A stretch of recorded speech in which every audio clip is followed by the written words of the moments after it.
तर आम्ही चालू आहे सुधागड किल्ल्यावर. सुधागड किल्ल्याचा पूर्ण ब्लॉग बनवलेला आहे, तर नक्कीच तुम्ही डिस्क्रिप्शनमध्ये लिंक दिली आहे तर नक्कीच चेकआउट करा आणि पूर्ण ब्लॉग बघा. तर तुम्हाला हा पाठी दिसतच असेल, हा चिलखती बुरुज आहे. तर तुम्हाला मी दाखवला पूर्ण बघा. हा पंतांनी बांधलेला राजवाडा आहे. येथे किल्ल्यावर भोराई मंदिरात नवरात्रीला खूप मोठ्या संख्येने गर्दी असते. किल्ला 1648 साली शिवाजी महाराजांचे सरदार नारो मुकुंद यांनी जिंकून स्वराज्यात दाखल केला.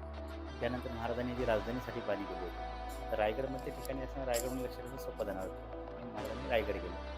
तिथे म्हणजे भोर संस्थानिकांची कुलदेवता भोराई देवी, तिथे भोराई देवीचंही मंदिर आहे.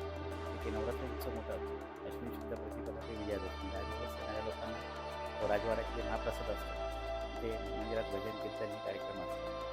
देवी नवसाला पडते. या देवीचे उद्देशाने स्थापन केलेले. त्यानंतर संभाजी महाराजांनी बराचसा काळ काढला. त्यांचा औरंगजेबाचा बद्दल अपघात त्याला खाली छत्रपती ठेवलं होतं. दुसऱ्यांदा जेव्हा त्याचं कारस्थान झालं संभाजी महाराजांनी तिथे झालेलं होतं. मग त्यांना बाह्यांना हे टकमुक टप्पावर शिक्षा करण्याची काही गावं आहेत. रावले परवीचा हत्तीला पाहिजे. त्यानंतर इथे येणाऱ्या लोकांना सुधागडावर जेवणाची राहण्याची व्यवस्था आम्ही इथे करतो. त्याचा नंबर आहे 84 दुसरा आहे 92 73 17, तिसरा आहे 80 10 55 83 65. माझं नाव आहे संतोष खंडागळे.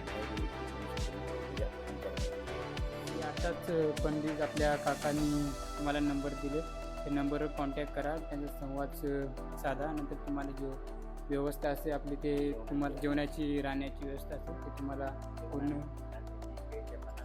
जेवण आम्ही छानपैकी चुलीवरच्या केळीच्या पानात शाकाहारी जेवण गडावर देत असतो.